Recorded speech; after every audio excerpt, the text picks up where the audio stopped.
আগে সারা রাজ্যে মহালয়ের পূর্ণ দিন থেকেই পুজো কিন্তু শুরু। হ্যাঁ, সেই রকম একটা ছবি কিন্তু কল্যাণীর বাসিন্দা হিসাবে আমাদের চোখের মধ্যেই পড়েছে। আজ মহাপঞ্চমী, ইতিমধ্যেই প্রচুর মানুষ দূর দূরান্ত থেকে আমাদের গন্তব্যে ভিড় জমিয়েছে। আমরা কৃতজ্ঞ, আমরা আন্তরিকভাবে ধন্যবাদ জানাই আমাদের সকল সুধী দর্শনার্থীদের।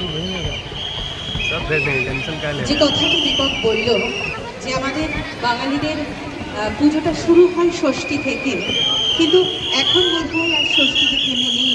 তার কারণ আমি আপনার কাজ করে জীবন চলে